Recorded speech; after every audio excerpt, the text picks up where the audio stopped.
Our/relationship underscore advice. My fiancé sold my tools for gambling, so I exposed him. I'm staring at my empty garage, and I can't breathe. Where my tool chest should be, there's just an oil stain on the concrete floor. Where my Milwaukee drill set lived for 3 years, there's nothing but dust bunnies. My DeWalt circular saw, my level that I saved up 6 months to buy, my socket set that belonged to my dad, all of it, gone. Babe? Marcus calls from inside the house, his voice way too casual for someone whose fiancé just discovered her entire livelihood has vanished. You okay out there? I want to scream. I want to throw something. Instead, I walk back into our kitchen on unsteady legs, where Marcus is stirring his coffee like this is just another Tuesday morning. Where are my tools? My voice comes out deadly quiet. He doesn't even look up. What tools? Don't. I slam my hand on the counter, making him jump. Don't you dare lie to me right now. My entire workshop is empty, Marcus. $8,000 worth of equipment. My livelihood. Where the hell are my tools? Finally, he meets my eyes, and I see it, guilt, panic, and something else that makes my stomach drop. Desperation. Look, I can explain. You sold them. It's not a question. The betrayal hits me like a physical blow. You sold my tools. Marcus sets down his mug with shaking hands. It's not what you think. I have the Henderson job starting Monday. I have 3 contracts lined up this month. How am I supposed to work without? My voice cracks, and I hate that I'm about to cry in front of him. Those weren't just tools, Marcus. That was my career. My reputation. Some of those were my father's. I'll get them back. He stands up so fast his chair scrapes against the floor. I swear to God, I'll get every single one back. I just needed. Needed what? What was so important that you stole from me? The silence stretches between us, and I watch his face cycle through lies he's considering telling. When he opens his mouth, I already know it's going to destroy everything. I had a bad week at the casino. My knees actually go weak. What casino? You don't gamble. It started small, just something to do with the guys from work. But I got in deep, and they were calling in my markers, and... How deep? The words taste like ash. 23,000. The number hits me like a sledgehammer. I grab the counter to keep from falling. 23, Marcus, we don't have $23,000. His face crumbles. I know. I used the wedding fund first, but it wasn't enough, and they were threatening. The wedding fund? I'm screaming now. Our wedding fund? The money we've been saving for 2 years? Babe, please, I can fix this. With what? You just told me you owe 23 grand to some casino. You sold my tools, and my father's tools, and you spent our wedding money, and you think you can fix this? I'm backing toward the door because I can't breathe in here anymore. I can't look at his face, can't listen to his excuses. 3 years together. 3 years of planning a life, a future, a family. And he threw it all away for what? The thrill of cards? Slot machines? Where are you going? Panic edges his voice. I grab my keys from the hook by the door. I need to think. Babe, wait. But I'm already gone. I drive around for 2 hours before I can think straight enough to park somewhere. I end up at Home Depot, ironic, considering I can't afford to buy so much as a screwdriver to replace what Marcus stole from me. My phone has been buzzing nonstop. 17 missed calls from Marcus, 12 text messages that I can't bring myself to read. But it's the call from Janet Henderson that makes my blood run cold. Hey honey, Janet's voice is apologetic. I hate to do this last minute, but we're going to have to push back the bathroom renovation. Is everything okay? I try to keep my voice steady, professional. Well, that's the thing. I got a call this morning from someone saying they had my contractor's tools for sale. A man said his name was Mike something. He had your Milwaukee set, knew details about the Henderson job. Said you were selling equipment to handle some debts? The parking lot starts spinning around me. Mrs. Henderson, I can explain. Look, I've worked with contractors for 20 years. I've seen this before. Money troubles, gambling problems, selling tools to make ends meet. I'm not judging, but I can't have that kind of chaos on my project. We'll call you when things settle down, okay? The line goes dead. I stare at my phone, watching 3 years of reputation building crumble in real time. That's when I see Marcus's truck pulling into the parking lot. He spots my car immediately, I'm not exactly hiding, and parks 2 spaces over.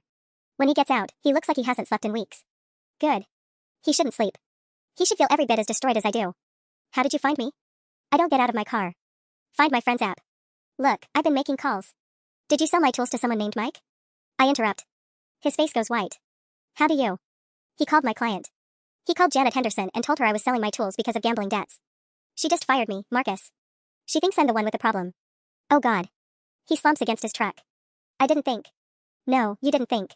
You didn't think about my reputation when you sold my equipment to some fence who's now calling my clients. You didn't think about how I'd explain showing up to jobs empty-handed. You didn't think about anything except your next bet. I finally get out of my car, and when I'm standing in front of him, I see how bad it really is. His eyes are bloodshot, his hands are shaking, and there's a bruise on his jaw that wasn't there yesterday. Marcus, what happened to your face? It doesn't matter. Answer me. They came to the house last night. After you left. He touches his jaw gingerly. They wanted to know when they'd see their money. I told them I needed more time. Fear cuts through my anger. They came to our house? It's fine, I handled it. You handled it? You brought loan sharks to where I live, and you think you handled it? I'm backing toward my car again. What kind of people are we talking about here, Marcus? Just guys who run games, it's not like the movies. Guys who run games don't usually leave bruises as friendly reminders. The look on his face tells me everything I need to know. This isn't some casual poker debt. This is serious, dangerous, life-altering trouble. And now it's my trouble too. I can't go home, can I? I whisper. It's temporary. Once I figure out the money situation. There is no money situation. You spent it all. My phone buzzes. Another missed call, this time from Tom Rodriguez, my second biggest client. They're calling him too. I answer Tom's call on the second ring, dreading what's coming. Sarah, thank God. Tom's voice is tight. I just had the weirdest conversation with some guy claiming to have your equipment. He knew about our kitchen remodel timeline, said you were liquidating assets due to some financial troubles. I close my eyes, watching another contract slip away. Tom, that's not, it's complicated, but I'm not selling my tools voluntarily. Look, I've known you for 2 years. Your work is solid, but if you're having money problems severe enough that people are calling around trying to sell your gear. He trails off, and I can practically hear him weighing his options. Maybe we should postpone until you get back on your feet. Please don't do this. I can handle the Rodriguez job, I just need to. I'm sorry, Sarah. I really am. The line goes dead.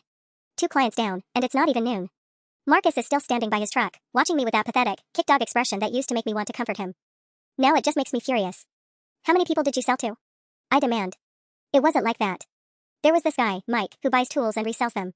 He said he had a network of contractors who. How many buyers, Marcus? I don't know, maybe 4 or 5 different people? Mike handles the distribution, I just gave him everything and he paid me cash. My stomach drops further.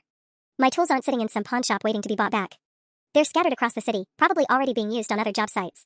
The serial numbers on my dad's tools, the ones I've memorized for insurance purposes, are now in the hands of strangers who have no idea they're handling stolen goods. Give me Mike's number. I don't think that's a good idea. Give me his goddamn number, Marcus, or I'm calling the police right now. He fumbles with his phone, rattling off digits that I punch into my contacts with shaking fingers. I dial immediately, putting it on speaker so Marcus can hear his handiwork. Yeah? The voice that answers is gravelly, suspicious. Is this Mike? You bought some tools from Marcus yesterday, Milwaukee set, DeWalt circular saw? Who's asking? The person you stole them from. Silence. Then, look lady, I buy and sell equipment. Your boyfriend came to me with a collection, said it was his, had the truck to haul it and everything.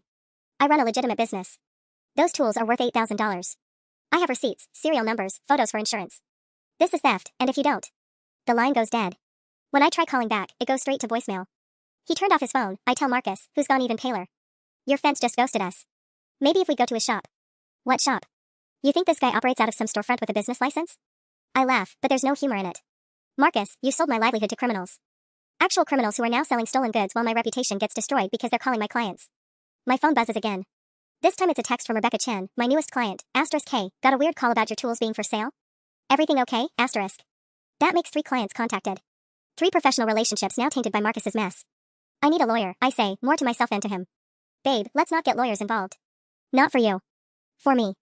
I need to know my options for recovering stolen property and protecting myself legally from whatever psychopaths you owe money to. Marcus flinches. They're not psychopaths, they're just. They punched you in the face and came to our house, Marcus. What exactly would you call them? They're businessmen, Marcus says weakly. They just want their money. I stare at him like he's lost his mind. Businessmen don't operate out of the back rooms of casinos, Marcus. They don't send collectors to people's houses. My phone rings again. This time it's my insurance agent. Sarah, I just got the strangest call, Linda's voice is confused. Someone contacted our office asking about a claim on your tools? Said you reported them stolen but were now selling them privately? The parking lot tilts sideways. What did you tell them? Nothing, of course. Client confidentiality. But Sarah, you haven't filed a theft claim. Should you have? I look at Marcus, who's shaking his head frantically. I need to call you back, Linda. These people are calling my insurance company now, I tell Marcus after hanging up. They're actively trying to make sure I can't recover anything. This isn't some innocent buyer, this is someone who knows exactly how to cover their tracks. Maybe Mike was just being thorough. Thorough? I'm screaming again, and people in the parking lot are starting to stare. Marcus, wake up. You didn't sell to some legitimate reseller. You sold to someone who's now systematically destroying my ability to get my tools back or get compensated for losing them. My phone buzzes with another text. This one isn't from a client, it's from my sister Amy, * mom just called. She said someone contacted her asking about dad's tools? Something about you selling them? What's going on, *? They called my mother. My voice comes out as a whisper. Marcus, they called my 63-year-old mother asking about my father's tools. The blood drains from his face. How would they even get her number? The same way they got my clients' numbers, they did their homework before they bought stolen goods. I'm scrolling through my contacts, my hands shaking. How many people in my life are going to get calls about this? My suppliers? My bank? The licensing board? As if summoned by my words, my phone rings. The caller ID shows the local contractor licensing office. No, I breathe. No, no, no. I answer with dread. This is Sarah.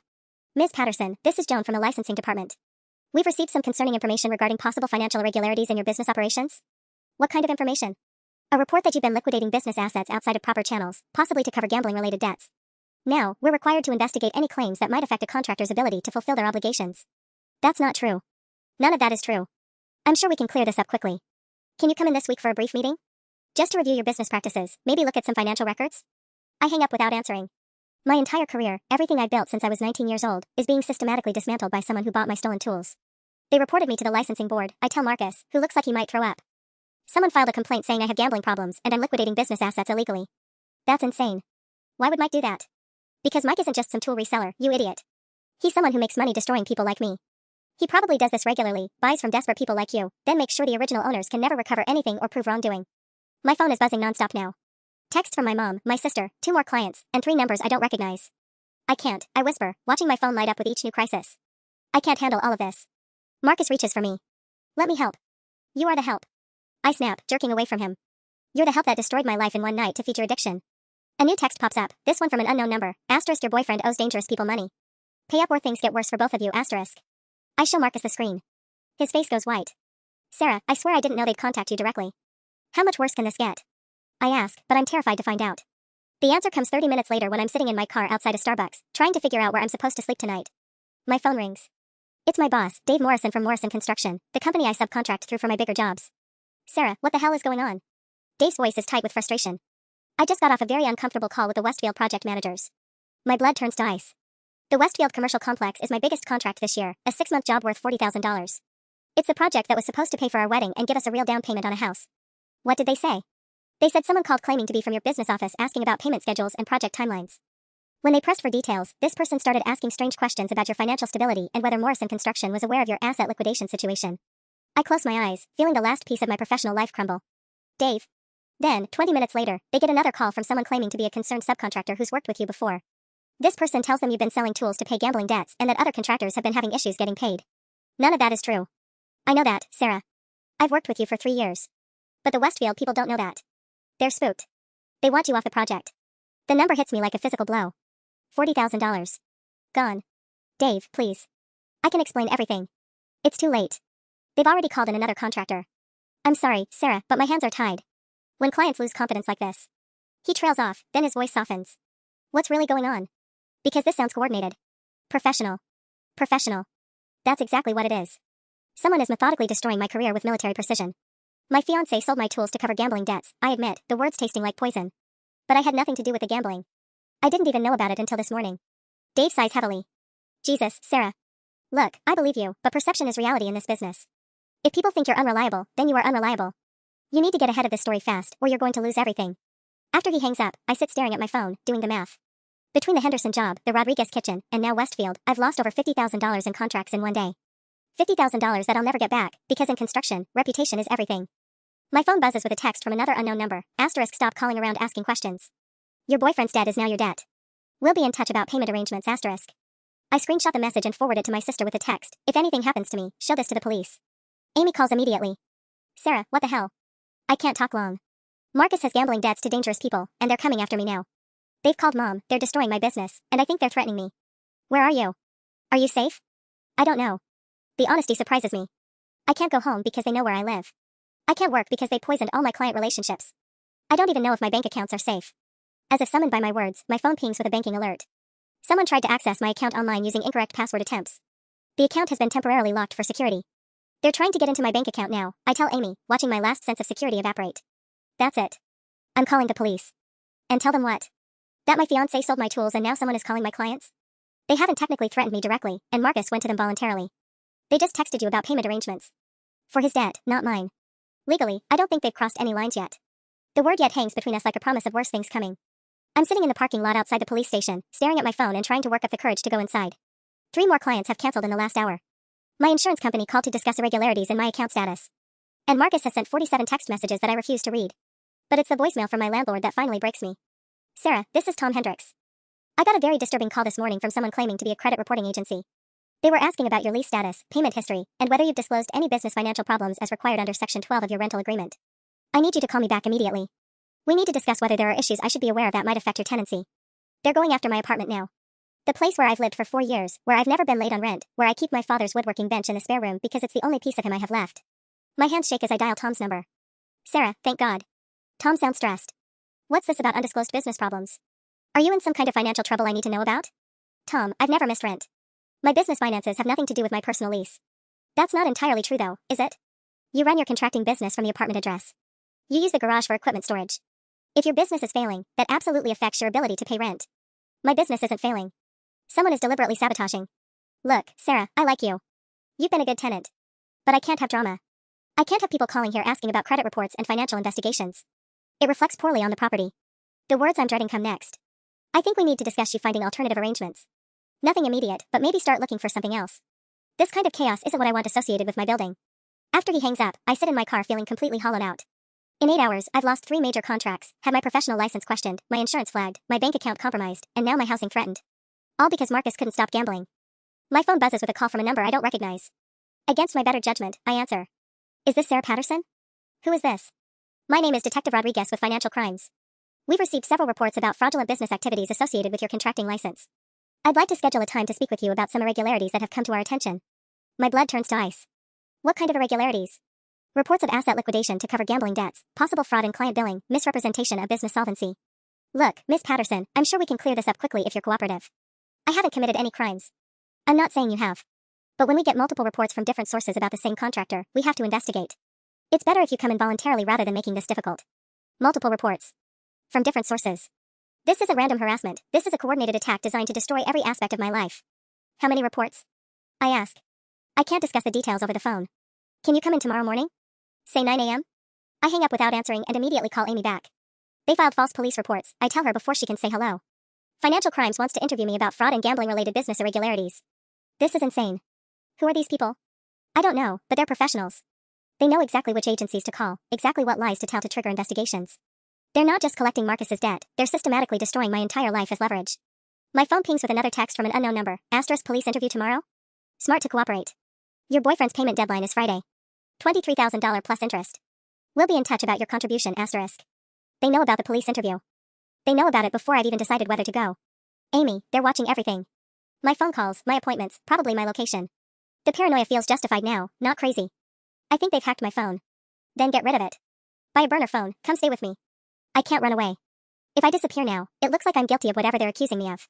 But if I stay and fight, they keep destroying pieces of my life until there's nothing left to save. That's when I realize the genius of it. They've created a perfect trap. Fight back and lose everything to false accusations and ruined reputation. Run away and look guilty of crimes I didn't commit. Pay their extortion and admit culpability for Marcus's debt. Every choice leads to my destruction. My phone buzzes with a final text of the day, this one from Marcus, asterisk they called my work. I got fired. We need to talk, asterisk. Even Marcus isn't safe from the scorched earth campaign they've launched. They're not just coming for me, they're systematically dismantling both our lives to ensure we have no choice but to pay. The worst part? It's working. I'm sitting in a 24-hour diner at 2 a.m., nursing my third cup of coffee and staring at the burner phone Amy bought me. The waitress keeps shooting me concerned looks, I probably look like hell. I feel like hell. The burner has exactly 3 numbers programmed, Amy, my lawyer Tom Chen, Amy's friend who agreed to an emergency consultation, and the police tip line. Everything else, my clients, my suppliers, my entire professional network, is trapped in my compromised phone, which is currently powered off in my glove compartment. Tom Chen had been brutally honest during our midnight phone call. Sarah, legally speaking, you're in a nightmare scenario. You can't prove the reports against you are false without revealing Marcus's gambling debts, which makes you look complicit. You can't recover your tools without admitting they were sold by someone with access to your property. And you can't prove coordination between the harassment calls without evidence that will take weeks to subpoena, if we can get it at all. So what are my options? Honestly? Pay them or disappear. Everything else is a years-long legal battle that will bankrupt you even if you win. Now I'm staring at a napkin where I've written down every asset Marcus and I have between us. It makes for depressing math. My savings account, $3,200. Marcus's checking, $180, assuming they haven't emptied it. My truck, $8,000 if I sell it immediately. Our furniture and belongings, maybe $2,000. The engagement ring, $4,500. Total, $17,880. We're still $5,120 short of Marcus's debt, and that's assuming I liquidate everything I own. The ring sits on the table next to my coffee cup. I pulled it off my finger an hour ago, and now it just looks like an expensive piece of evidence from someone else's life. 3 years of planning a future with someone who destroyed mine in a single night. My burner phone buzzes. Text from Amy, asterisk Marcus showed up at my apartment. He looks terrible. Says he has information about the people he owes money to. Should I let him in, asterisk? I stare at the message for a long time before responding. What kind of information? Asterisk says he knows where they operate from. Says he can help you get your tools back. He's crying, Sarah. I've never seen him like this, asterisk. 20 minutes later, Marcus slides into the booth across from me. Amy was right, he looks destroyed. His clothes are wrinkled like he slept in his car, there's a new cut above his left eye, and his hands shake when he reaches for the coffee I ordered him. They came back to the house, he says without preamble. Broke a window, trashed the living room. Left a note saying they know where you've been staying. Ice shoots through my veins. How could they possibly know where I've been? I don't know, but Sarah, he pulls out his phone and shows me a photo. It's Amy's apartment building, taken from across the street. This was in my text messages an hour ago. I grab the phone, zooming in on the image. There's Amy's car in the parking lot. There's the window to her guest bedroom, where I was supposed to sleep tonight. They're watching Amy now. The words come out strangled. They're threatening my sister because of your fucking gambling debt. I know, and I'm going to fix this. How, Marcus? How are you going to fix this? We don't have $23,000. He looks around the diner, then leans forward and lowers his voice. The games are run out of the back room at Rusty's bar on 5th Street. 3 nights a week, Tuesday, Thursday, Saturday. High-stakes poker, some sports betting, loan sharking on the side. So it's illegal. Completely illegal. No licenses, no oversight, probably tax evasion. If someone tipped off the police about the operation. I stare at him. You want to call the cops on the people you owe money to? The same people who are systematically destroying our lives and threatening my family? Think about it, if they get arrested, the debt disappears. If their operation gets shut down, they can't keep harassing your clients. Or they get out on bail in 6 hours and decide we need to be taught a lesson about snitching. Marcus's face falls. I'm trying to help. You're trying to save yourself. Again. I slide the engagement ring across the table toward him. Here. Pawn this. It's worth $4,500. He stares at the ring like it might bite him. Sarah, don't do this. Do what? Face reality? Accept that you chose gambling over our relationship? Over my career? Over my safety? I chose wrong. I know I chose wrong. But I love you, and we can get through. No. The word comes out harder than I intended. We can't get through this, Marcus. Even if we pay them off, even if we get my tools back, even if we somehow repair my reputation, I'll never trust you again. Every time you're late coming home, every time money goes missing, every time you seem stressed or distracted, I'll wonder if you're gambling again. I'll go to therapy. I'll join Gamblers Anonymous. I'll give you complete access to all my accounts. You'll do all of that until you decide you won't.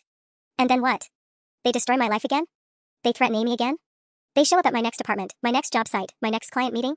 The truth of it sits between us like a third person at the table. This isn't just about the money or the tools or even the lies. It's about the fact that Marcus has introduced chaos and danger into my world, and I can never unknow that he's capable of doing it again. My burner phone buzzes. Text from an unknown number, * cozy little diner. Black coffee, no cream. Your sister's apartment has excellent natural light in the mornings. Payment deadline still Friday *. The blood drains from my face. I show Marcus the message. They're here, I whisper, looking around the diner. They're watching us right now. We should go. Where? Where exactly should we go, Marcus? They know where I work, where I live, where my family lives. They have photos of Amy's apartment. They're sitting somewhere in this diner watching us have this conversation. I stand up, my legs unsteady. I can't do this anymore. I can't sit here planning and scheming and trying to outsmart people who are obviously better at this than we are. What are you saying? I'm saying I'm done. I'm selling my truck tomorrow, pawning everything valuable I own, and paying your debt. Then I'm disappearing until I can figure out how to rebuild my life. Sarah, wait.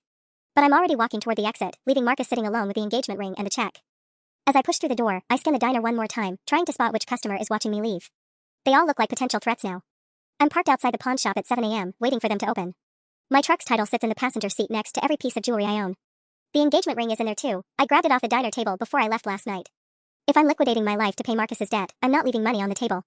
My burner phone has been silent since the diner, which somehow feels worse than the constant threats. It's like they know I've given up fighting. The pawn shop owner, a thin man with suspicious eyes, examines my truck title. Blue book says 8,000, but I can only give you 6.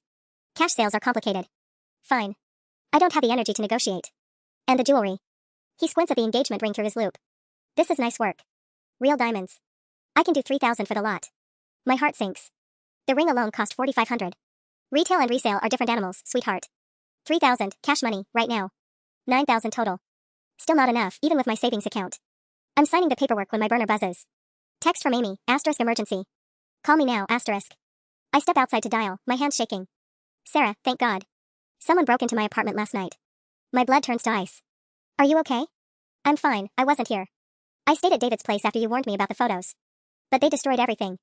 Tore apart my couch cushions, emptied all my drawers, spray-painted a message on my bedroom wall. What did it say? Wrong sister. The words hit me like a physical blow. Amy, get out of town. Today. Go visit mom, go stay with David's family, I don't care where, but leave the city. I'm not running away because of your psycho fiancés. He's not my fiancé anymore. I'm screaming into the phone in the pawn shop parking lot. And yes, you are running away, because these people just broke into your home looking for me. After I hang up, I sit in my now former truck, the pawn shop owner is processing the title transfer, and try to think. 9,000 plus my savings makes 12,200. I'm still over 10,000 short. That's when I remember the tool insurance policy. I call my insurance agent from the burner phone. Linda, it's Sarah Patterson. I need to file a theft claim on my equipment. Oh good, I was hoping you'd call back. About that strange inquiry yesterday. I need to report my tools stolen. All of them. Last night someone broke into my storage space and took everything. There's a pause. Sarah, your storage space is listed as your residential garage. Are you saying someone broke into your home? Shit. I can't report them stolen from my house because Marcus lives there too, and spouses can't steal from each other legally. I moved them to a storage unit. For security reasons. I'll need the storage unit information for the police report. Address, unit number, rental agreement. My mind races. It was an informal arrangement. A friend's garage. Sarah. Linda's voice is cautious now. I have to ask, is this related to the inquiry yesterday about you selling equipment voluntarily? Because filing a false insurance claim is a felony. The line goes dead. I sit staring at my phone, watching my last potential source of money evaporate. My burner rings immediately. Unknown number. Running out of options? The voice is male, gravelly, amused. Insurance fraud is messy business. Leaves paper trails. How did you?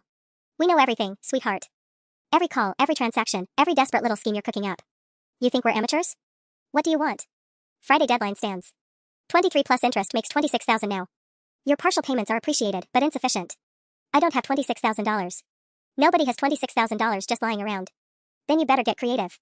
I hear you have family with assets. Sister's got a nice car. Your mother owns her house outright, doesn't she? The threat lands like ice in my stomach. Leave them out of this. Pay your debt, and everyone stays safe. Miss the deadline. The line goes dead. I'm trapped. I'm sitting in my rental car outside Marcus's parents' house at 8 a.m., watching his mother Linda water her garden like this is any other Wednesday morning. She has no idea her son destroyed 2 people's lives in one night, or that I'm about to make it 3. The math is simple and brutal. I need $14,000 more by Friday, and the Kowalski family is the only source left. Marcus's parents remortgaged this house 2 years ago to help him start his consulting business, which I now realize was probably just earlier gambling debt. But there's still equity here.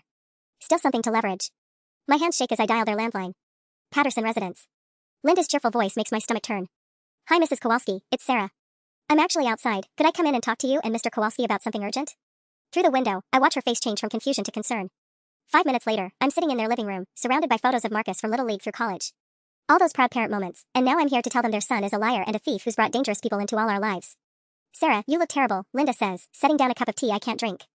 What's going on? Marcus's father Robert leans forward in his recliner. Is this about Marcus losing his job? He called yesterday, said there was some misunderstanding at work. No misunderstanding. The words taste like ash. Marcus has been gambling. High-stakes illegal gambling. He owes dangerous people $26,000. Linda's teacup rattles against its saucer. That's impossible. Marcus doesn't gamble. He sold all my tools to try to cover the debt. $8,000 worth of equipment, including my father's tools, gone. Then these people started calling my clients, my insurance company, my landlord. They're systematically destroying my reputation and threatening my family. Robert's face has gone pale. What kind of people? The kind who broke into my sister's apartment and spray-painted threats on her wall. The kind who know where you live, where you work, what you drive. Oh my God. Linda's hand flies to her mouth. Are we in danger? That's when I realize how far I've fallen. 2 days ago, I would have reassured them, tried to minimize their fear. Now I'm about to make it worse. They want their money by Friday. I've liquidated everything I own and I'm still $14,000 short. I pause, watching their faces. I need to know about the equity in this house. The silence stretches like a held breath. Robert's jaw tightens. You want us to refinance our home to pay Marcus's gambling debt? I want us to stay alive. All of us. Linda starts crying quietly. We already borrowed against this house once for Marcus. We're barely keeping up with the payments as it is. Mom, I didn't know you were here. Marcus appears in the doorway, looking like he hasn't slept. Sarah, what are you doing? Cleaning up your mess. Again. You can't drag my parents into this. I didn't drag them into anything. I'm on my feet now, 3 days of rage finally erupting. You dragged them into it when you decided their son's life was worth $26,000 of other people's money. Lower your voice, Robert snaps. The neighbors. The neighbors are the least of your problems. These people know where you live. They probably know your schedule, your grocery store, where Linda gets her hair done. They're professionals at destroying lives, and Marcus handed them our entire family. My burner phone buzzes. Text message, asterisk nice neighborhood. Very family-oriented. Would hate for anything to disturb the peace, asterisk. With shaking hands, I show them the screen. Through the living room window, we can see a dark sedan parked across the street that wasn't there when I arrived. Linda whimpers. Robert stands up abruptly. That's it. I'm calling the police. And telling them what? I ask. That your adult son voluntarily borrowed money and now owes it back. They haven't technically threatened anyone directly. They're just extremely motivated debt collectors. Marcus slumps onto the couch next to his mother. I'm sorry. God, I'm so sorry. Sorry doesn't get us $14,000 by Friday, I snap. We could try talking to them, Linda suggests desperately. Explain that we're good people, ask for more time. Mom, these aren't reasonable people. Marcus's voice is hollow. I tried negotiating. That's how I ended up owing 26 instead of 23. The sedan's door opens. A man in a business suit gets out, checks his phone, and starts walking toward the house. Someone's coming, Robert breathes. We all freeze, watching through the window as the man approaches the front door. He's tall, well-dressed, looks like he could be selling insurance or asking about Jesus. Nothing threatening about him except the timing. The doorbell rings. Don't answer it, Marcus whispers. But Robert is already moving toward the door. This is my house. I'm not cowering in my own living room. Dad, don't. Robert opens the door before Marcus can stop him. Through the entryway, I can see the man's pleasant smile. Mr. Kowalski? I'm here about your son's account. Thought it might be easier to discuss payment arrangements in person, family to family. Family to family. The words make my blood run cold. Robert steps back, his face draining of color, but doesn't close the door. I don't know what you're talking about. The man's smile never wavers. Marcus owes my associates some money. We've been very patient, but Friday's deadline is approaching fast. He glances past Robert into the living room, making eye contact with each of us. May I come in? This really is a conversation better had in private. No, I say, stepping forward. You can't come in. The man's attention shifts to me, and his smile takes on a different quality, still pleasant, but with edges now. You must be Sarah. We've been trying to reach you. Shame about your business troubles. Get off their property. No, that's not very neighborly. I'm just here to discuss reasonable payment options. He pulls out his phone and shows Robert the screen. This is your mortgage balance, Mr. Kowalski. Quite manageable for a house in this neighborhood. The equity alone could solve Marcus's little problem. Linda gasps behind us. How do you know our mortgage information?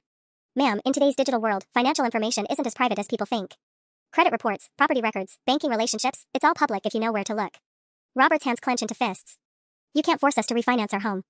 Force? The man looks genuinely offended. Mr. Kowalski, I'm a facilitator. I help families find solutions to temporary financial difficulties. Nothing more. By threatening people, I spit. I haven't threatened anyone. I'm simply providing information so this family can make informed decisions. He slides a business card into the doorframe. My direct number. When you're ready to discuss terms that work for everyone.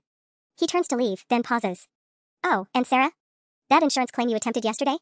Very unwise. Insurance fraud carries serious federal penalties. Fortunately, my associates have connections who helped clarify the situation with your agent. Consider it a professional courtesy. My knees nearly buckle. They didn't just intercept my insurance call, they actively sabotaged it. The man walks back to his sedan with the unhurried confidence of someone who knows he's already won. As he drives away, the four of us stand in the doorway like survivors of a natural disaster. They know everything, Linda whispers. Our mortgage, our finances, our phone calls. Robert closes the door with shaking hands. How is this legal? It's not, I answer. But proving it and stopping it are two different things. Marcus hasn't spoken since his father opened the door. He's staring at the business card like it might explode. What does it say? I ask. He holds it up. Plain white card, single phone number, and 3 words in elegant script, Payment Solutions Unlimited. We have to pay them, Linda says quietly. We can't live like this. Looking over our shoulders, wondering who's watching, who's calling next. Mom, we can't ask you to. You're not asking, Robert interrupts. We're offering. This family protects each other, even when. He looks at Marcus with disappointment so deep it's physically painful to witness. Even when one of us makes catastrophically stupid decisions. The defeat in his voice breaks something in my chest. These people who welcomed me into their family, who've been planning our wedding, who've never hurt anyone, they're about to lose their home's equity because Marcus couldn't stop gambling. There has to be another way, I say, but even as the words leave my mouth, I know there isn't. We've exhausted every option except surrender. My burner buzzes. Text message, * lovely family. So willing to help. We'll have paperwork ready by Thursday evening. Cash closing Friday morning, *. They're not even waiting for us to agree. They already know we will. Because what choice do we have left? I'm staring at the business card when my burner phone rings. Unknown number, but I already know who it is. 24 hours early, the gravelly voice says without preamble. We've accelerated the timeline. What are you talking about? You said Friday. Circumstances have changed. Your boyfriend's been asking questions around town, trying to find our operation. Very unwise behavior for someone in his position. My blood turns to ice. I look at Marcus, who's gone pale. What questions? Oh, he didn't tell you? He's been making calls, trying to track down your tools. Asking bartenders about backroom games. Even filed a police report claiming his property was stolen through coercion. Marcus's face crumbles. I was trying to help. You filed a police report? I whisper. Marcus, what did you do? I told them someone threatened me into selling stolen goods. I thought if the police investigated. You thought wrong, the voice cuts in. Police reports create complications. Complications require immediate resolution. Payment is now due tomorrow morning. 7 a.m. Full amount plus penalties for your boyfriend's interference. How much in penalties? 32,000 total. Cash only. The number hits me like a sledgehammer. Robert makes a choking sound. Linda starts crying again. We don't have 32,000, I say desperately. Even with their house equity. Then you better get creative fast. Because if payment isn't received by 7 a.m., we stop being reasonable people. The line goes dead. I stare at my phone, watching our impossible situation become mathematically unsolvable. 32,000, I tell the room. By 7 tomorrow morning. Robert sinks into his chair. The house equity won't cover that much. Even if we could get emergency refinancing, which we can't in one day. My 401k, Linda says suddenly. I have about 8,000 in retirement savings. Mom, no. What about your truck, she asks Robert. And the boat? Maybe 5,000 combined if we sell them to that cash for cars place. I'm watching this family dismantle their entire financial life in real time, and we're still not close to enough money. What about borrowing from family? Linda suggests. Your sister in Phoenix, my brother in Detroit. We can't drag more people into this, Robert says firmly. My burner rings again. This time it's Amy. Sarah, where are you? I need to tell you something about Marcus. I'm at his parents' house. What about him? I did some digging after the break-in. Called that cop friend of David's, asked him to run Marcus's name through their system. Ice shoots through my veins. What did you find? This isn't his first gambling problem. He was arrested 3 years ago for writing bad checks to cover casino debts. The charges were dropped when his parents paid restitution, but Sarah, it was almost $15,000. I look at Robert and Linda, who are listening to every word. Their faces tell me they remember. You knew, I say to them. You knew he had gambling problems before. Linda won't meet my eyes. He promised he'd gotten help. He said it was just a phase, that he'd learned his lesson. So when I was dating him, when we got engaged, when we planned a life together, you all knew he was a liar with an addiction, and nobody thought to mention it. We thought he'd changed, Robert says weakly. Changed? I'm standing now, rage building in my chest. He cost you $15,000 3 years ago, and you thought he changed? You watched me plan a wedding with him, buy a house with him, build a business that depended on financial stability, and you said nothing?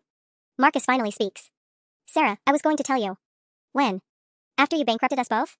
After you got my sister's apartment broken into? After you destroyed your parents' retirement? My phone buzzes with another text, *TikTok. 18 hours remaining, *. The walls feel like they're closing in. We're trapped in an impossible situation with no good choices and a deadline that's approaching like a freight train. And now I know it was all preventable if someone, anyone, had just told me the truth. My phone rings again. This time it's Detective Rodriguez from Financial Crimes. Ms. Patterson, we need to talk immediately. Can you come to the station? I'm in the middle of a family emergency. This is your emergency. We've received additional reports about your business activities, including a claim that you filed a false police report about stolen property. There's also been a complaint filed against your contractor's license for fraudulent billing practices. My stomach drops. What fraudulent billing practices? According to the complaint, you've been double billing clients for materials while liquidating business assets to cover gambling debts. Ms. Patterson, these are serious charges. If you don't come in voluntarily, we'll have to issue a warrant. I hang up, my hands shaking. They filed more false reports. The police want to arrest me for fraud. Marcus looks confused. But you haven't done anything. It doesn't matter what I've actually done. They've created a paper trail that makes me look guilty of everything they're accusing me of. Linda wraps her arms around herself. This is like a nightmare. How can people just make up crimes and have the police believe them? Because they're professionals, Robert says grimly. This isn't random harassment. This is systematic character assassination designed to eliminate any legal recourse we might have. My burner buzzes with a text from Amy, *don't go home. They're watching the house. David saw the same sedan parked across from your place for the last 6 hours, *. They're watching our house now too, I tell the room. That's when Linda's landline starts ringing. We all freeze, staring at the old rotary phone on the kitchen counter like it's a bomb. Robert answers on the 4th ring. Hello? His face goes white. He holds the phone away from his ear, and we can all hear the voice coming through the speaker, calm, professional, terrifying. Mr. Kowalski, this is Principal Martinez from Roosevelt Elementary. We have your grandson Tyler here in the office. There seems to be some confusion about his pickup authorization today. My blood turns to ice. Tyler is Marcus's sister Jennifer's 8-year-old son. What kind of confusion? Robert's voice is barely steady. A very nice gentleman came by with proper identification claiming to be Tyler's uncle's business associate. Said there was a family emergency and he needed to collect Tyler for his grandmother. Of course, we can't release children to unauthorized individuals, but he was very understanding. He's waiting in our parking lot in case you'd like to speak with him directly. The room tilts sideways. They have Tyler's school surrounded. We'll be right there, Robert manages before hanging up. They're at Tyler's school, I whisper. They're threatening an 8-year-old. Marcus shoots to his feet. I'm calling Jennifer. No. I grab his arm. Don't call anyone. Don't warn anyone. If they think we're trying to coordinate some kind of response, God knows what they'll do. Linda is hyperventilating. We have to get Tyler. We have to go to the school. And do what? We show up and then what? They follow us home? They follow Tyler home? They make this Jennifer's problem too? My burner rings. The same gravelly voice, but now there's an edge of amusement that makes my skin crawl. Cute kid. Looks just like his uncle. Very well behaved, according to his teacher. Leave him out of this. He's 8 years old. Kids are resilient. And Tyler's perfectly safe as long as his family makes good decisions. Poor choices, however, tend to affect entire family trees. What do you want? Same thing we've always wanted. Payment. 7 a.m. tomorrow. But given your boyfriend's recent police report and your family's expanded situation, we need additional assurance that this debt gets resolved permanently. What kind of assurance? Tyler's school gets out at 3:15 every day. Jennifer picks him up in a blue Honda Civic. They stop at McDonald's on Tuesdays for Happy Meals. Very predictable routine. Very vulnerable routine. We'd hate for anything to disrupt such a nice family tradition. The thread is crystal clear. Pay up or Tyler and Jennifer become targets. You're monsters. We're business people. And business is concluding tomorrow morning, one way or another. After he hangs up, the 4 of us sit in stunned silence. They've just escalated from financial pressure to threatening a child. There's no coming back from this line they've crossed. We pay them, Linda says finally. Whatever it takes. We liquidate everything, we borrow from everyone we know, we sell our souls if we have to. But we pay them. And then what? I ask. They disappear and leave us alone? People who threaten children and break into apartments and destroy people's careers just walk away because we gave them money? Marcus looks up with hollow eyes. What choice do we have? I don't know. But I know that people who are willing to threaten Tyler won't stop with one payment. They'll be back in 6 months or a year with new demands because they know we'll pay anything to keep him safe. My burner buzzes with one final message, *16 hours and counting. Sweet dreams, *. We're not just paying for Marcus's debt anymore. We're buying our way into permanent slavery. I'm sitting in my rental car outside Jennifer's house at midnight, watching her living room window glow with late-night television. She has no idea that in 16 hours, her entire world might collapse because of her brother's gambling addiction. Tyler's bicycle is still lying on the front lawn where he left it after school, a normal 8-year-old's mess in what used to be a safe neighborhood. My burner phone has been silent for 3 hours, which feels more ominous than the constant threats. It's like they know they've already won. The math is brutal and final. Even if we liquidate everything, Robert and Linda's house equity, their retirement savings, their vehicles, my remaining savings, we're still $8,000 short of $32,000. And that's assuming we could arrange all those transactions by 7 a.m., which is impossible. I've been calling every number in my contact list, swallowing my pride and begging for help. My college roommate hung up when I mentioned needing money for dangerous people. My cousin in Denver offered $500, which felt generous and heartbreaking at the same time. My former business partner Jake listened to the whole story, then told me he'd lend me $3,000 if I could provide collateral. Collateral. Everything I own is already spoken for. At 12:30 a.m., headlights sweep across Jennifer's driveway. A dark SUV, not the sedan from earlier, parks across the street. The driver doesn't get out, just sits there like a reminder of how many ways this can go wrong. My phone buzzes. Text from Marcus, *, can't sleep. Keep thinking about Tyler. What kind of person threatens a kid, *? The kind that's been escalating systematically for 3 days, I want to respond. The kind that started with financial pressure and moved to reputation destruction and is now threatening family members because they know exactly which buttons to push. Instead, I text back, where are you? * driving around. Can't go home, can't go to my parents, can't drag anyone else into this nightmare, *. At least he finally understands the scope of what he's done. My phone rings. It's Amy, and she sounds panicked.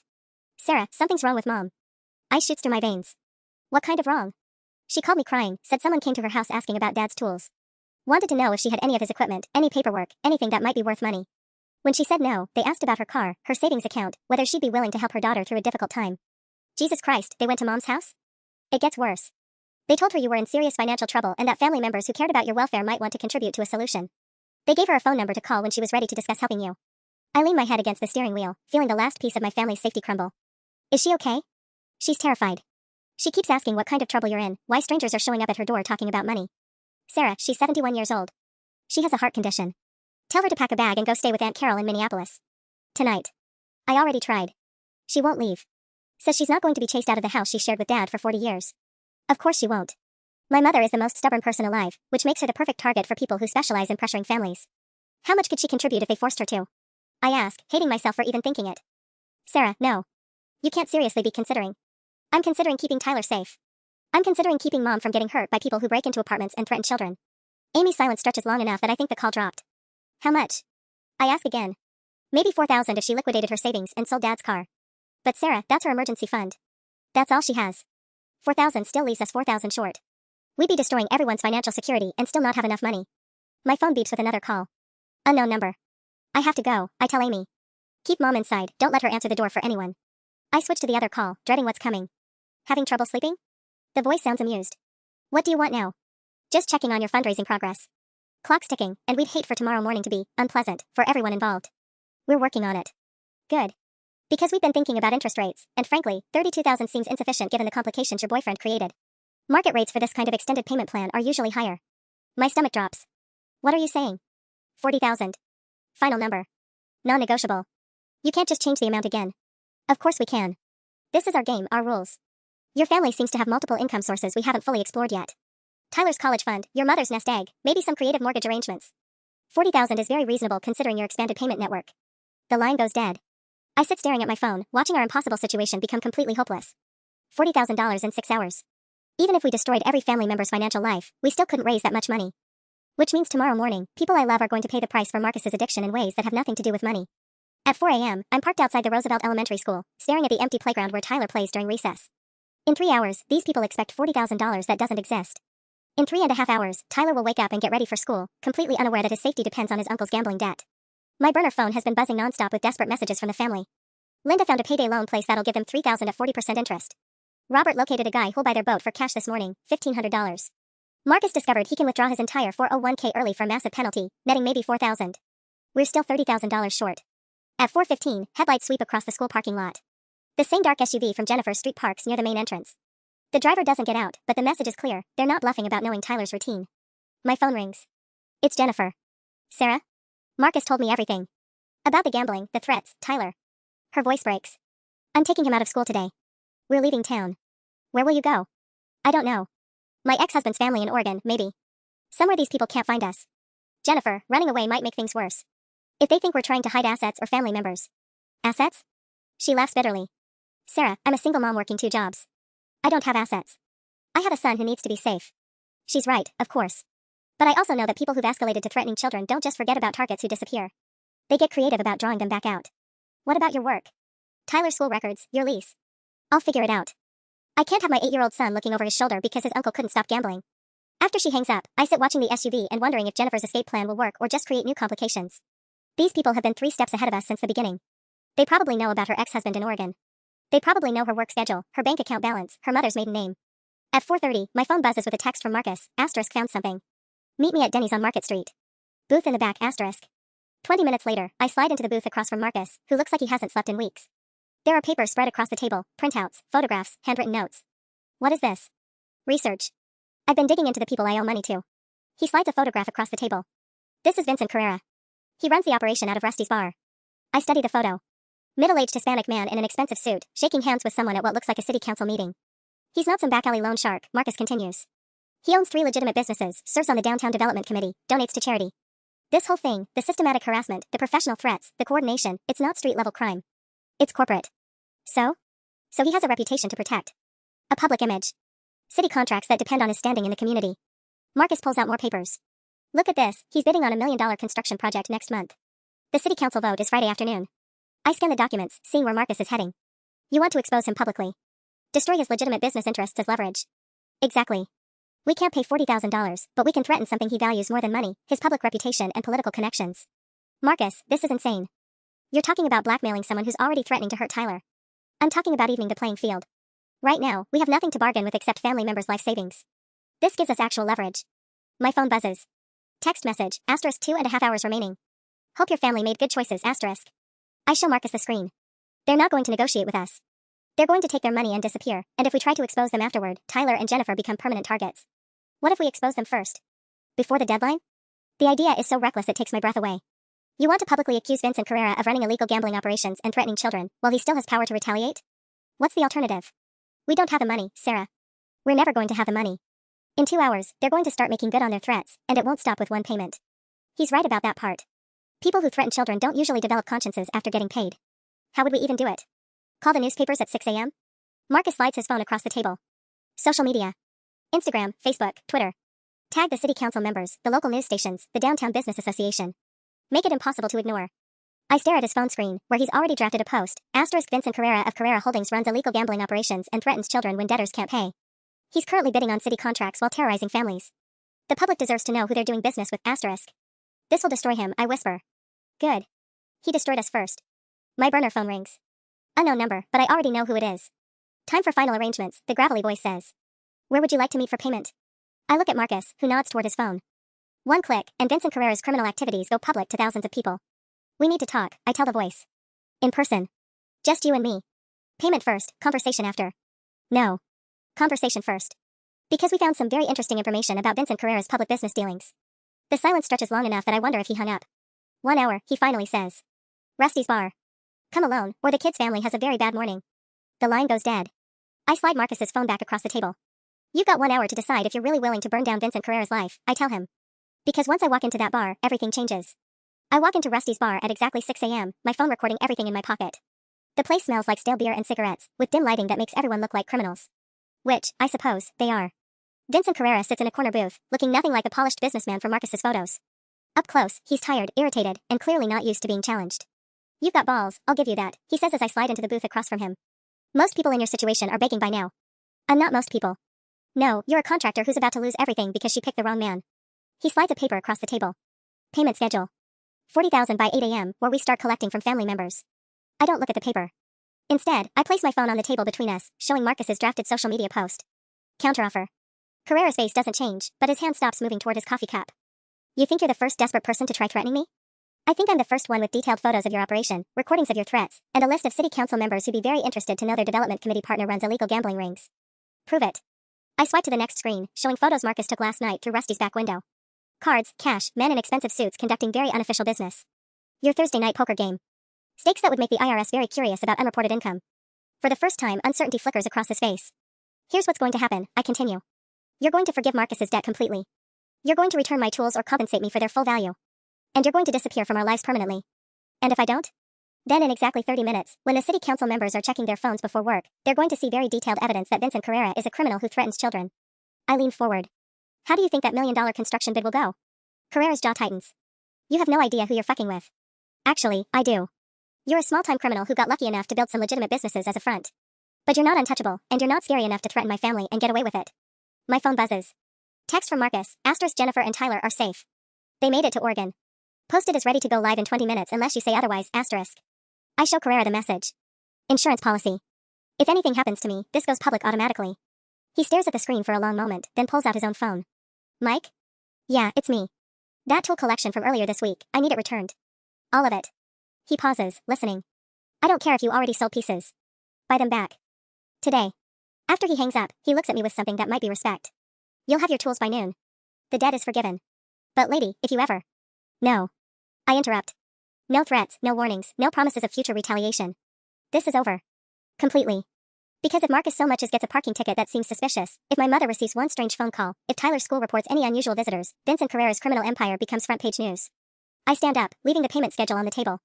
Oh, and Vincent? Find a new hobby. The gambling thing isn't working out for you. Outside, I call Marcus from the parking lot. It's over. We're free. 3 months later, I'm back in my workshop, my real workshop, in the garage of the house I bought with the settlement money from suing Vincent Carrera's legitimate businesses. Turns out threatening federal contractors is a felony that voids a lot of city contracts. My tools are exactly where they should be. The business is rebuilding. And Marcus? Marcus is in rehab in another state, working through his gambling addiction and probably wondering how the hell his life imploded so spectacularly. Some bridges, once burned, can never be rebuilt. But some tools, and some people, are stronger after they've been tested.